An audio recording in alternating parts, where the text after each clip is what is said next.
भाटिया जी संबोधित करेंगे। हमारे दिल्ली प्रदेश के अध्यक्ष माननीय आदेश गुप्ता जी संबोधित करेंगे और दिल्ली के वरिष्ठ विधायक, पार्टी के वरिष्ठ नेता माननीय विजेंद्र गुप्ता जी संबोधित करेंगे। बगल में हमारे राष्ट्रीय प्रवक्ता माननीय सरदार आरपी सिंह जी हैं और दिल्ली प्रदेश के प्रवक्ता हरीश खुराना जी हैं। मेरा विनम्र निवेदन है माननीय गौरव भाटिया जी से कि आपको संबोधित करें। बहुत बहुत धन्यवाद संजय मयूख जी। सभी पत्रकार बंधुओं को भी नमस्कार। और ये प्रेस वार्ता जो है ये फिर से आपके पाप को उजागर करने के लिए की जा रही है। और ये कहना गलत नहीं होगा, आप सरकार की एक ही है खूबी, आप सरकार की एक ही है खूबी, पूरी तरह से ये भ्रष्टाचार में है डूबी। आप जानते हैं भारतीय जनता पार्टी ने इस मंच से और जो हमारी प्रदेश इकाई है उसने पुरजोर तरीके से अरविंद केजरीवाल जी का भ्रष्टाचार जो है उसको उजागर किया है। जनता की आवाज बनके, चाहे वो आबकारी घोटाला हो, चाहे वो क्लासरूम घोटाला हो, और आज डीटीसी की जो बसेस हैं उसमें भी एलजी महोदय ने सीबीआई जांच की सिफारिश को स्वीकार करके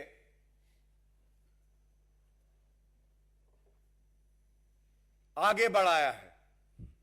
मैं सबसे पहले ये घोटाला है क्या, क्या अनियमितताएं पाई गई हैं और इन भ्रष्टाचारियों का मोडस ऑपरेंडी क्या रहता है, यह बताने का प्रयास करूंगा।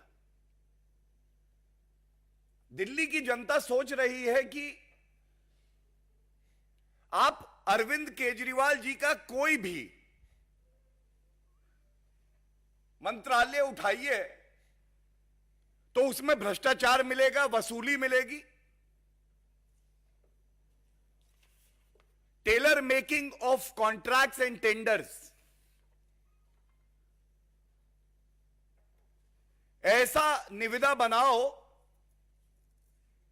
कि जो हमारे चहेते मित्र हैं, जो गुलाबी गड्डियां अरविंद केजरीवाल की तिजोरी में वापस दे सके जनता के रुपए की, उन्हीं को टेंडर मिले। जो तथ्य सामने आए हैं, सबसे पहले शुरुआत करूंगा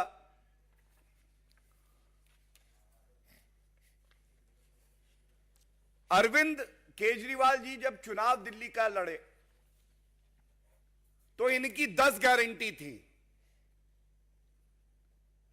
आज ये कहना गलत नहीं होगा, अरविंद केजरीवाल पर्याय बन गए हैं भ्रष्टाचार का, लूट खसोट का।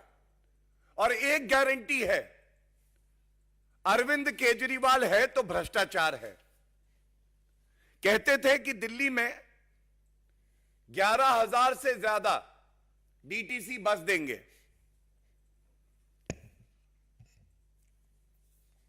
दिल्ली की जनता उम्मीद लगा के इंतजार करती रही, बस तो नहीं आई, लेकिन जो मामला सामने आया है 1,000 लो फ्लोर बसेस का है और इसमें तमाम इर्रेगुलरिटीज हुई हैं। यह पहली बार देखा गया ट्रांसपोर्ट मिनिस्टर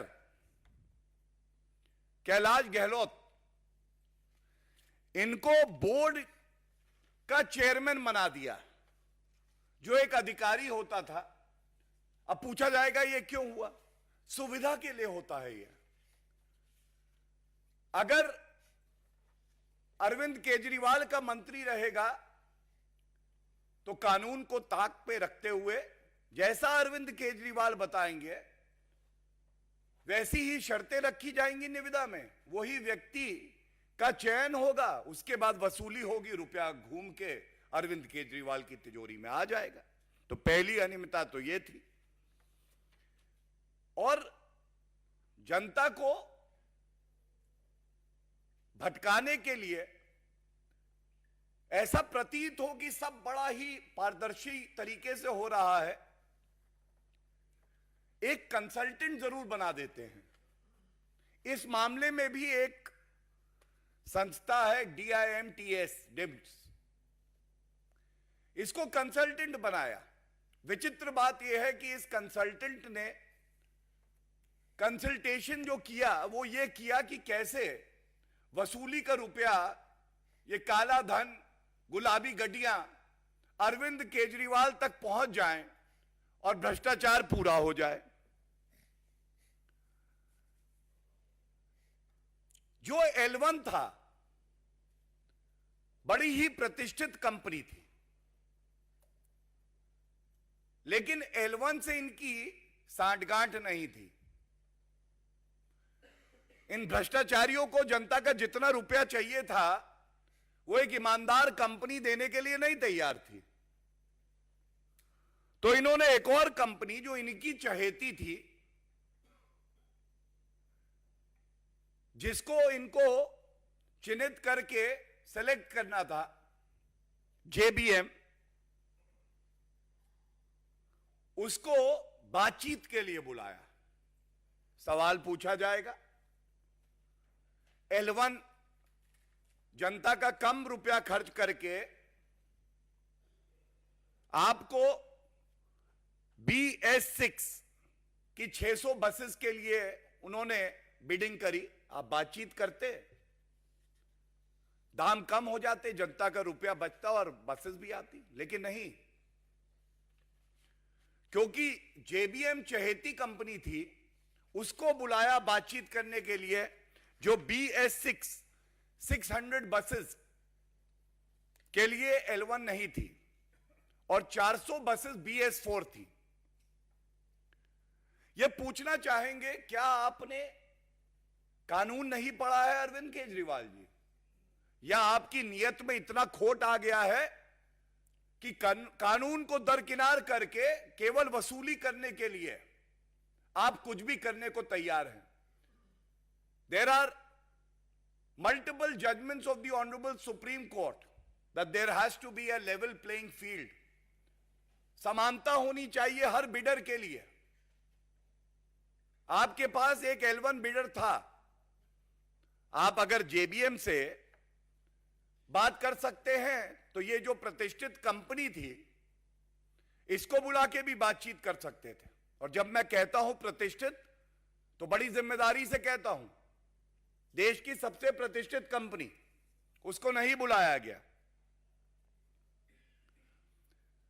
और ये जब सारा मामला सामने आया तो तमाम कंप्लेंट की गई। जो नागरिक हैं, जो ईमानदारी का झंडा लेके खड़े रहते हैं, जो चाहते हैं अरविंद केजरीवाल का भ्रष्टाचार पकड़ा जाए, उन्होंने भी कंप्लेंट दी। और इस बात को कहते हुए हमें गर्व है कि भारतीय जनता पार्टी ने भी, और मेरे साथ विजेंद्र जी भी बैठे हैं, इनकी भी एक कंप्लेंट है, इस मुद्दे को पुरजोर तरीके से उठाया। एक कमेटी का गठन हुआ, retired IAS officer OP Agarwal ji ने जो सारे बिंदु थे उसका गहरा अध्ययन किया, और गहरा अध्ययन करने के बाद एक रिपोर्ट दी गई। और इस रिपोर्ट में बिल्कुल स्पष्ट हो गया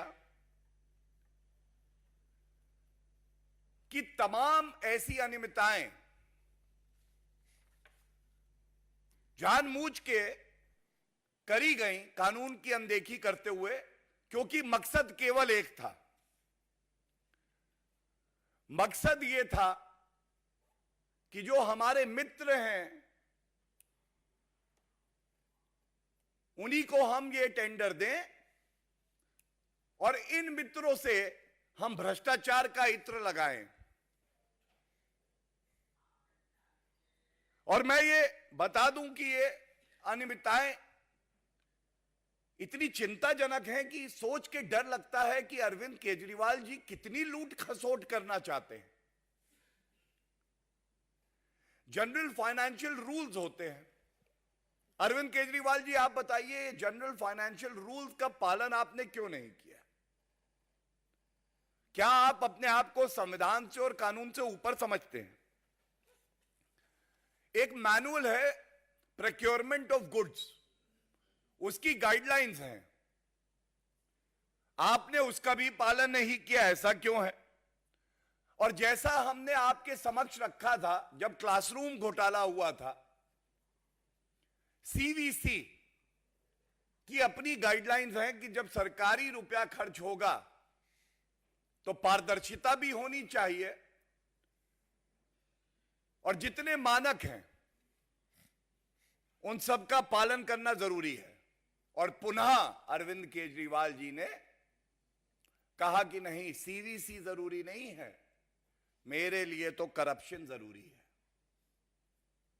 अगर मैं आया हूं तो करप्शन तो करूंगा ही करूंगा।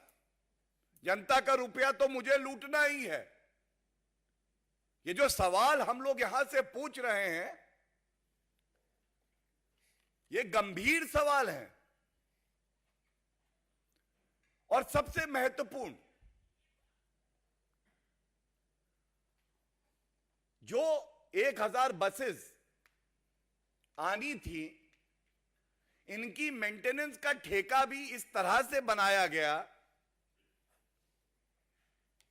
कि जो इनबिल्ट 3 साल की मेंटेनेंस होती है मुफ्त, आप किसी से नई बस लेंगे तो वो कंपनी आपको कुछ साल के लिए मेंटेनेंस देगी, उसको जोड़ दिया मेंटेनेंस कॉन्ट्रैक्ट में, जिससे कि भारी रकम हम दें इस कंपनी को, वापस हमारे पास घूम के आए, और जो इनबिल्ट मेंटेनेंस प्राइस में है उसको दोबारा फैक्टर इन कर दिया इन्होंने अपने मेंटेनेंस कॉन्ट्रैक्ट में। ये कुछ प्रमुख बिंदु मैंने आपके समक्ष रखे, और तथ्य हैं जो भी रखे जाएंगे, लेकिन अब मैं कुछ मुख्य बातें आपके समक्ष रखना चाहता हूं। जब सत्येंद्र जैन जेल की सलाखों के पीछे गए, उससे पहले उनको सर्टिफिकेट अरविंद केजरीवाल ने दिया था कि कट्टर ईमानदार हैं। ईमानदारी देखिए, 3.5 महीने से जेल में है। लेकिन एक बदलाव आया। आज मैंने प्रेस वार्ता सुनी आम आदमी पार्टी की, एक गंभीर आरोप आता है। जो अपने आप को कट्टर ईमानदार पार्टी कहती है, उसका प्रवक्ता आके ये नहीं कहता है कि घोटाला नहीं हुआ। आप इस बात पे ध्यान दीजिएगा। आज आम आदमी पार्टी ने यह नहीं कहा कि घोटाला नहीं हुआ,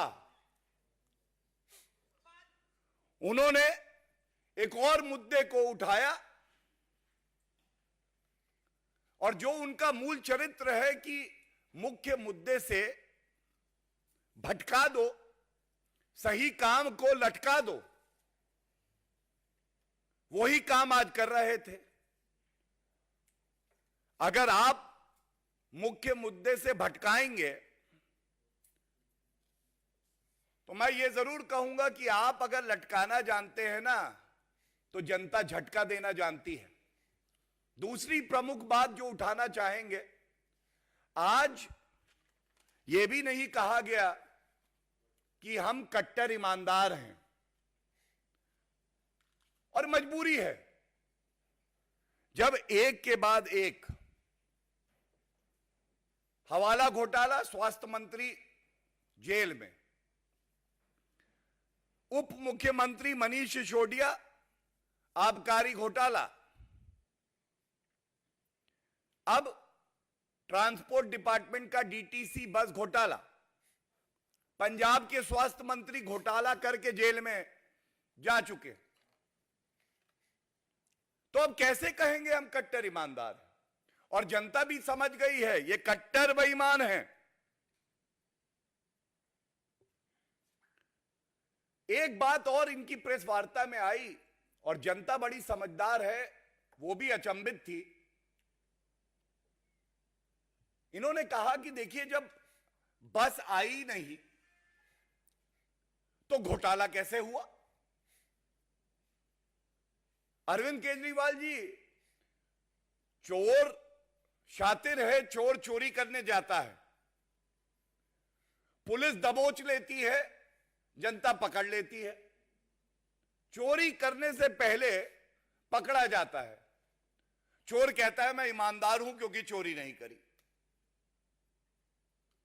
चोरी करने का प्रयास, मंशा जो आपकी है, और क्या यह सत्य नहीं है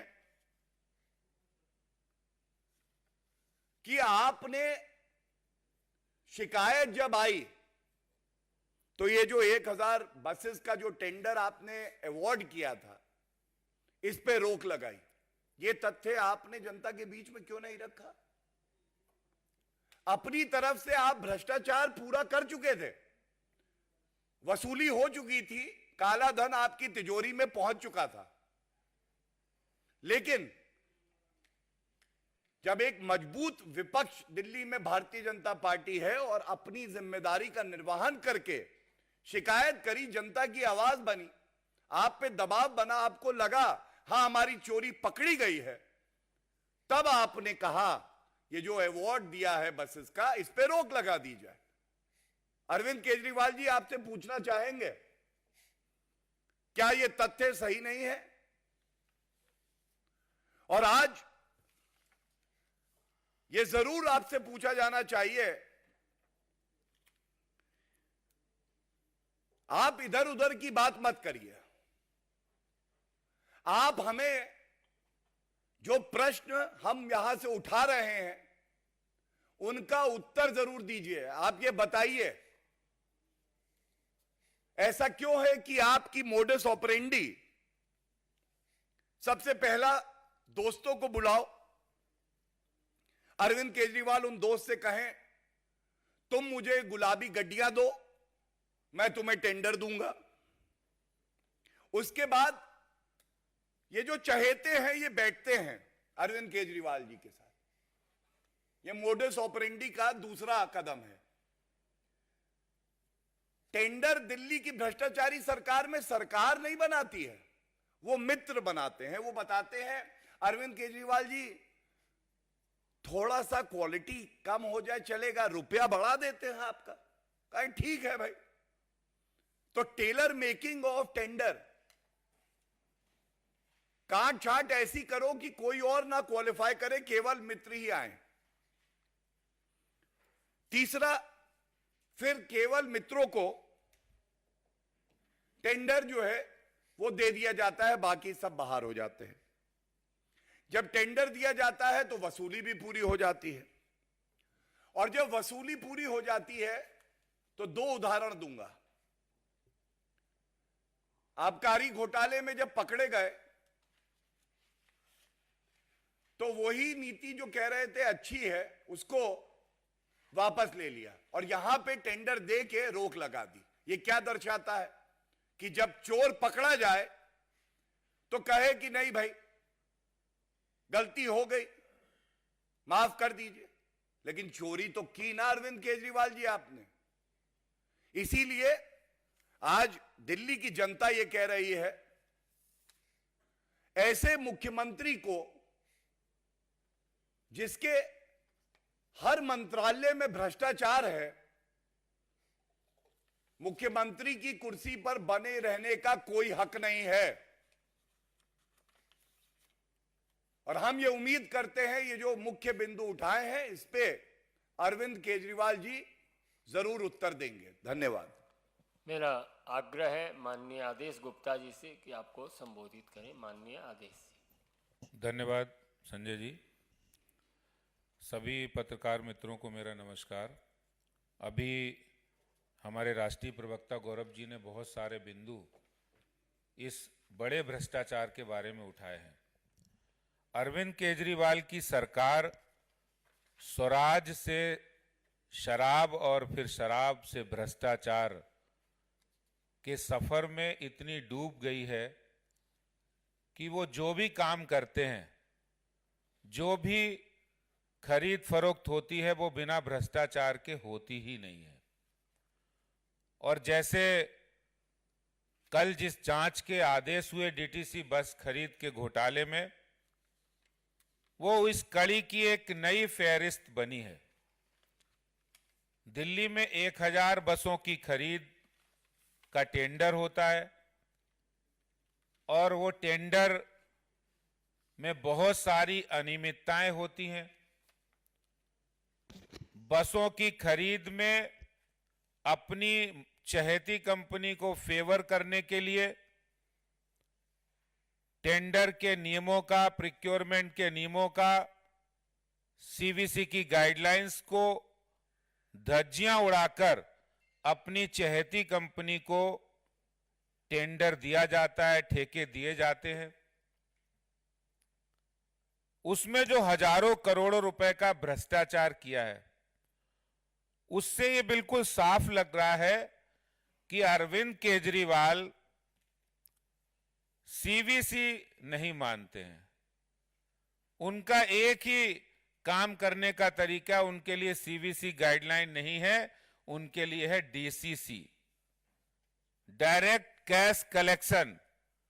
अरविंद केजरीवाल हर टेंडर में, हर पॉलिसी में जो दिल्ली सरकार बनाती है, उसमें उनका एक ही उद्देश्य है, DCC, direct cash collection of आम आदमी पार्टी। और इसीलिए दिल्ली में जब से आई है आप, कर रही है रोज भ्रष्टाचार का पाप। दिल्ली में जब से आई है आप, कर रही है रोज भ्रष्टाचार का पाप। और इसीलिए कहते हैं कि आप नहीं पाप है, भ्रष्टाचार की बाप है, दिल्ली और देश की जनता के लिए अभिशाप है। और इसीलिए अरविंद केजरीवाल और इनकी पार्टी के नेता, जब से इनके खुलने लगे हैं काले कारनामे, तब से आप नेता लगे हैं बहुत घबराने। और घबराकर वो इधर उधर के मुद्दे उठा रहे हैं, इधर उधर की बातें कर रहे हैं। और इसीलिए दिल्ली की जनता ने ठाना है, आपको, दिल्ली की जनता ने ठाना है, आपका तोड़ना है झूठ और भ्रष्टाचार का ताना बाना है।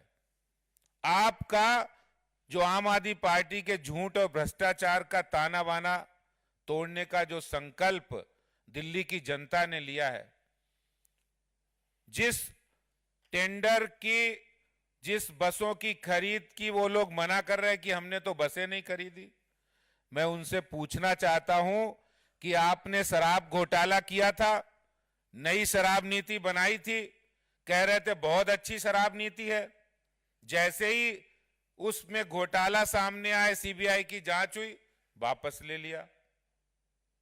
इसी तरह टेंडर किया 1000 बसों की खरीद की, घोटाला सामने आया, कमियां सामने आई, नियमों का उल्लंघन करके आपने कैलाश गहलोत जो परिवहन मंत्री, उनको बोर्ड का चेयरमैन बनाया। इसलिए बनाया कि हमारा फेवर हो सके, बोर्ड में टेंडर अप्रूव हो सके। और आपने उस घोटाला, उस जो टेंडर का घोटाला, खरीदी का घोटाला किया, जैसे ही घोटाला सामने आया टेंडर वापस ले लिया। तो एक नहीं अनेक घोटाले, लूट सामने आ रही है। और जब वो पकड़ी जा रही तो आप मुद्दे को भटकाने की बात कर रहे हैं। आज मैं ये कह सकता हूं कि ये डीटीसी का नया घोटाला भ्रष्टाचार की, आम आदमी पार्टी के भ्रष्टाचार की नई इबारत है, ये नई कहानी है। और अब ये स्पष्ट हो गया है, अरविंद केजरीवाल का मतलब हो गया है लूट, खजाने की लूट।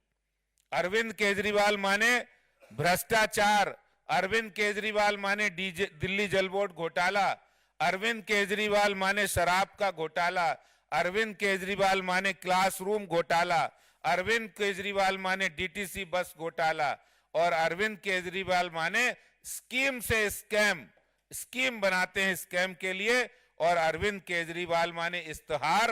अरविंद केजरीवाल का मतलब आज ये हो गया है कि काम में जीरो और प्रचार में हीरो।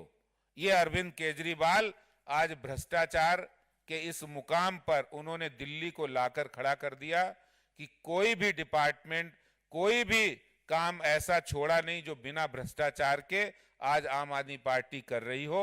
और ये नया जो पुरानी जांच चल रही थी दिल्ली में डीटीसी बस की खरीद के घोटाले की, इस पर भी आम आदमी पार्टी निश्चित रूप से वो इधर उधर की बातें करेंगी, लेकिन भारतीय जनता पार्टी एक विपक्ष के नाते जनता की तरफ से पूछना चाहती है कि इस पर जो आपने घोटाला भ्रष्टाचार किया है, इस पर आपका क्या जवाब है। बहुत बहुत धन्यवाद। आग्रह होगा इसके खिलाफ निरंतर विधानसभा में आवाज उठाने वाले वरिष्ठ विधायक विजेंद्र गुप्ता जी से कि आपको संबोधित करें।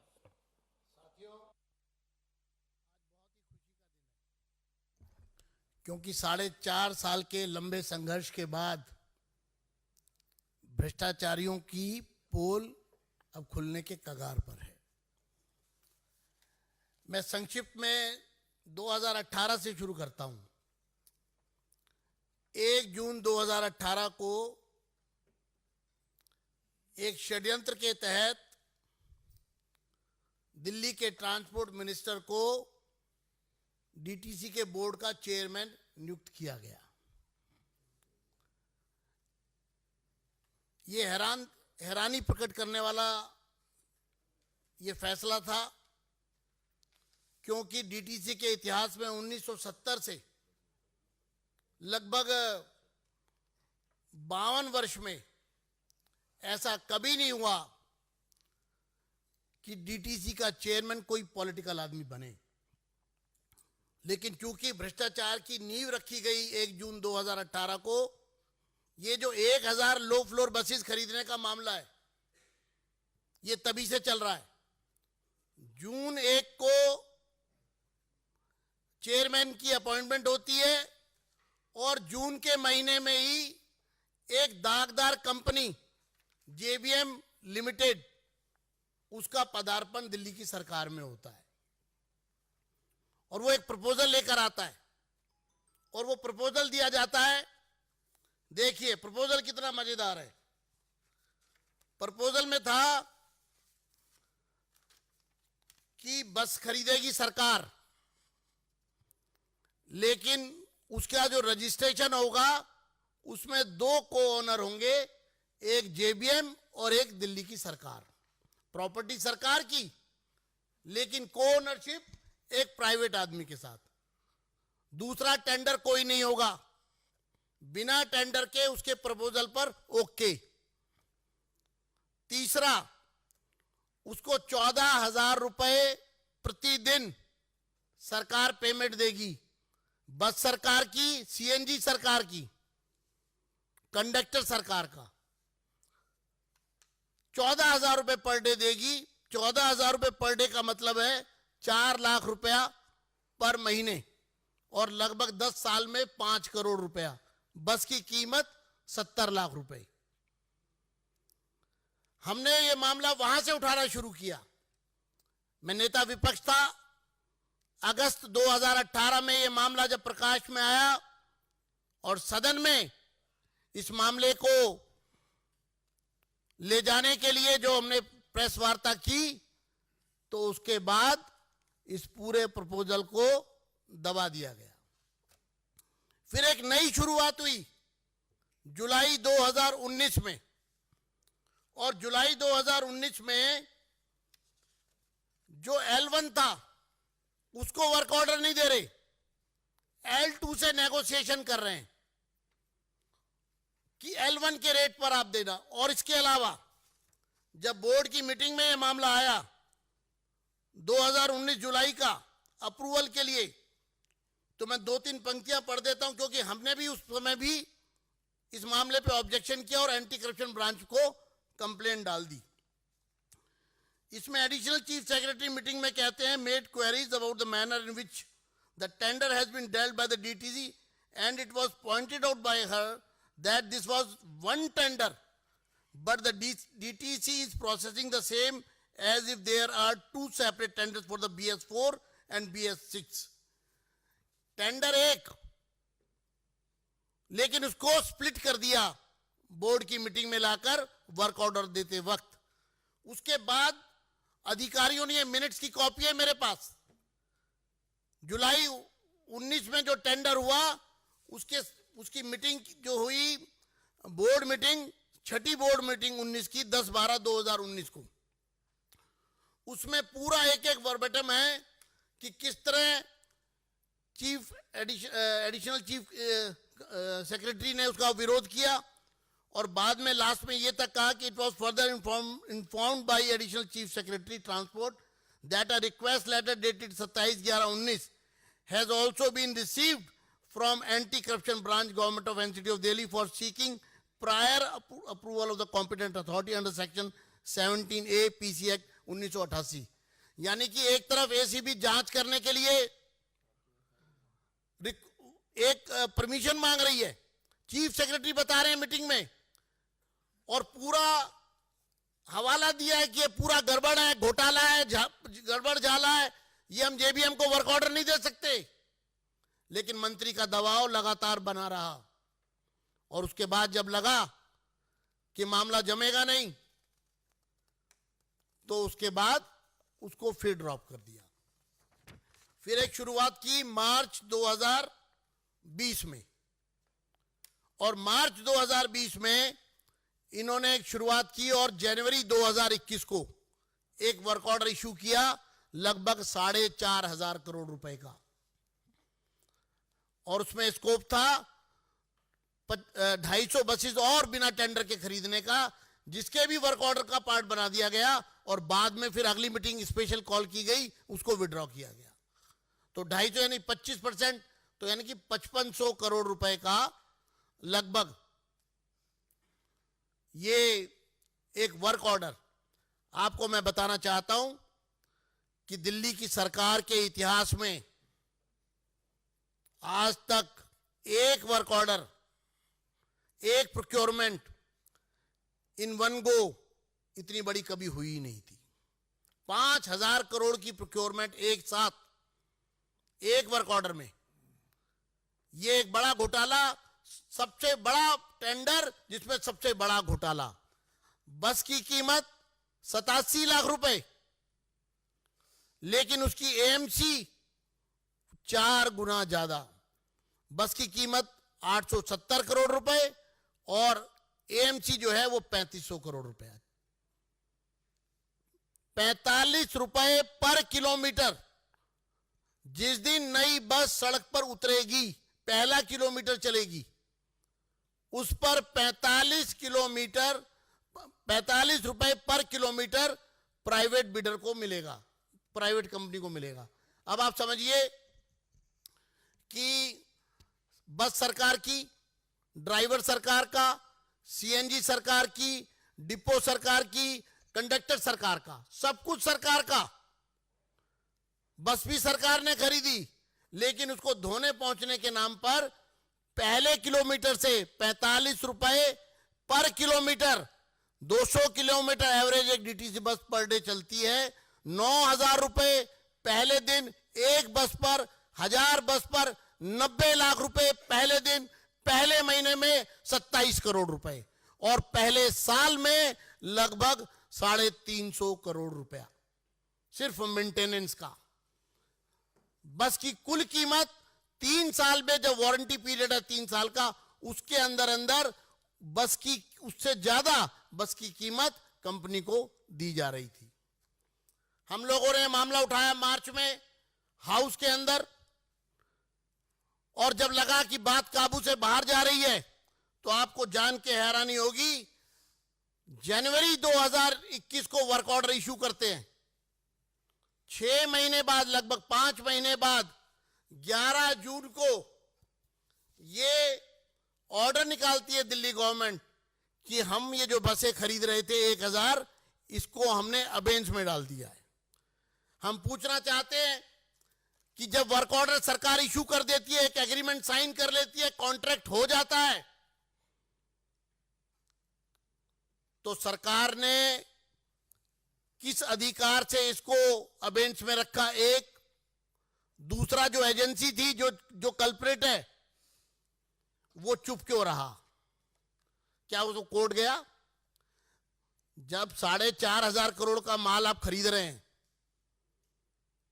तो उस 4,500 करोड़ के माल पर जनवरी में आप वर्क ऑर्डर देते हैं, 5 महीने में उसने प्रोक्योरमेंट के लिए पूरा जो अपना रॉ मटेरियल जुटाना वो करना और सप्लाई देने का तैयारी करना।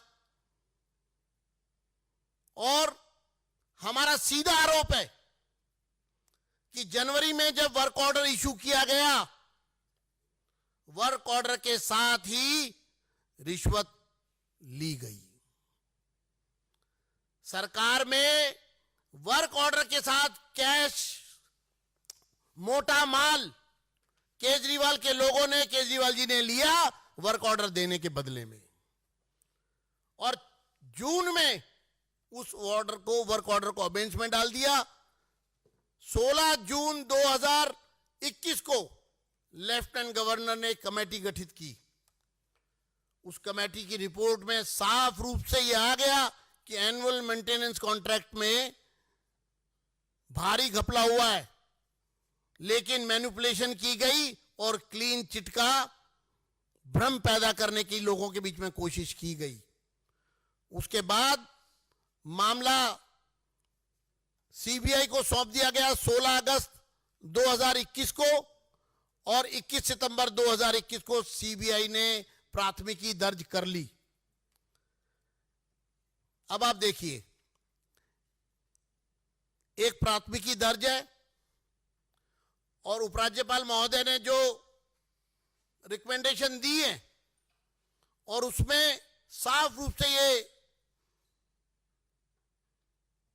रिक्वेस्ट भेजी है, डायरेक्शन दी है कि जो पी रजिस्टर्ड है 4A 2021 उसके साथ इसको क्लब करके और इस केस में कार्रवाई की जाए। आपको मैं बताना चाहता हूं डीटीसी की हालत क्या है। 2014-15 में जब ये लोग आए थे तो डीटीसी का घाटा था 1019 करोड़ 36 लाख रुपए सालाना 2014-15 में। आज वो घाटा बढ़कर के लगभग 2200 करोड़ रुपए सालाना हो चुका है। डीटीसी 2200 करोड़ रुपए सालाना में नुकसान में, और ये घाटा लगातार बढ़ रहा है।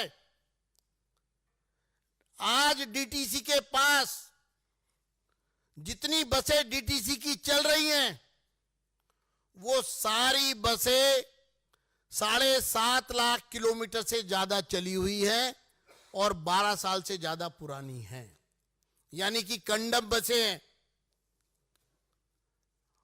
उनकी मेंटेनेंस पे आप जानते हैं इन्होंने एक एग्रीमेंट किया जिसके मिनट्स मेरे पास हैं कि जो बसें एक्सपायर्ड हो गई हैं, जिनका टाइम पीरियड पूरा हो चुका है, जो 7.5 लाख किलोमीटर चल चुकी हैं, हर बस का 50 लाख रुपया मेंटेनेंस का कॉन्ट्रैक्ट किया है।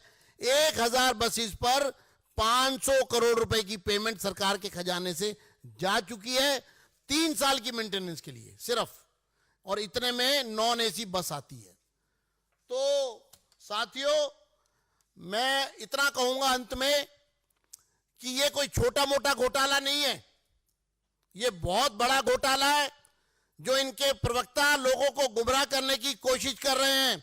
मैं उनको खुली चुनौती देता हूं कि वो खुले मंच पर आकर हमसे बहस करें, लोगों के सामने आए, और जिस घोटाले में भ्रम पैदा कर रहे हैं, टेंडर तो हुआ ही नहीं, उसके work order cancel, work order को अबेंच में रखा गया, कैंसिल नहीं किया गया है, वो भी आपके सामने है। धन्यवाद। आपके कोई प्रश्न हो तो पूछ सकते हैं। मोहित भट्ट।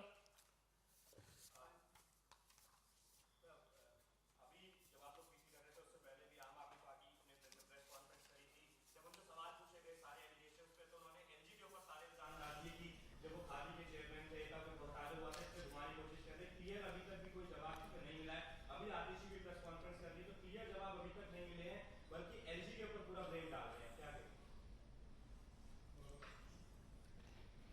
देखिए, एक विशेषता आम आदमी पार्टी की है, जब जग जाहिर हो गया कि आप नहीं पाप है, हर जगह भ्रष्टाचार है, आप जनता का सवाल पूछिए, वो इधर उधर की बात करने लगते हैं। और मैं ज्यादा समय ना लूं, लेकिन एक बात जरूर कहूंगा, आबकारी घोटाले में विदेशी न्यूज़पेपर दिखाने लगते हैं, हमारे एमएलए को तोड़ा जा रहा है, तथ्य बाद में सामने आ जाते हैं। आज सच्चाई यह है कि दिल्ली की जनता को जो सुविधाएं मिलनी चाहिए थी, उसमें आप घोटाला कर रहे थे, भ्रष्टाचार कर रहे थे, काली कमाई इकट्ठा कर रहे थे। और अरविंद केजरीवाल जी, आप मस्त रहे, जनता त्रस्त रहे, यही आपका उद्देश्य है, यही मकसद है। और कोई प्रश्न?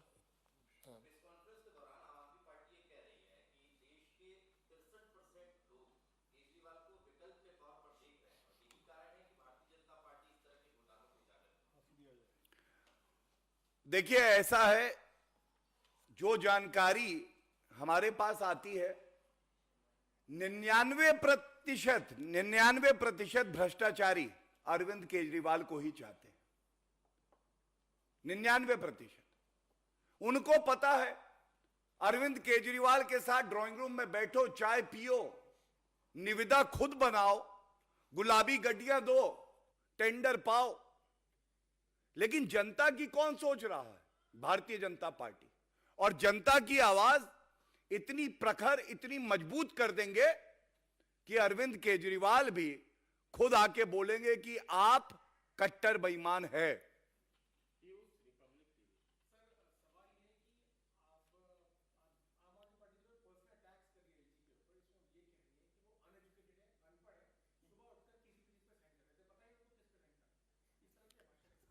मैंने वो सुना और मैं आपका धन्यवाद देना चाहूंगा। आज कहा जा रहा था कि हर सुबह एलजी महोदय उठते हैं और एक नई चिट्ठी लिख देते हैं। जनता तो ये कह रही है कि ये जरूरत क्यों पड़ती है कि हर सुबह जब हम उठते हैं तो आम आदमी पार्टी का एक और भ्रष्टाचार सामने आ जाता है। और जिस तरह से एक व्यक्ति कानून का सहारा लेके आपको डेफेमेशन का नोटिस देता है और उसको फाड़ दिया जाता है, यह खुद में दिखाता है कि आम आदमी पार्टी एक अराजक अपराध पार्टी है। अराजक अपराध पार्टी आप।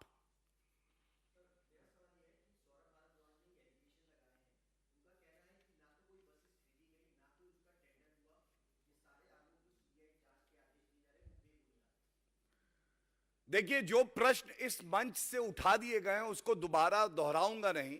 मैंने वो प्रेस वार्ता सुनी, उन्होंने ये नहीं कहा ये घोटाला नहीं हुआ, नंबर 1 2 उन्होंने ये नहीं कहा कि हम कट्टर ईमानदार हैं, ये तो चला गया।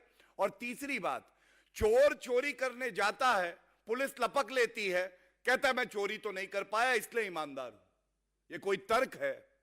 ये अरविंद केजरीवाल का तर्क है। और मैं फिर से कहूंगा, जनता ये जो लटका रहे हैं, भटका रहे हैं, जनता भी ऐसा झटका देगी, जिंदगी भर याद रखेंगे। बहुत बहुत धन्यवाद।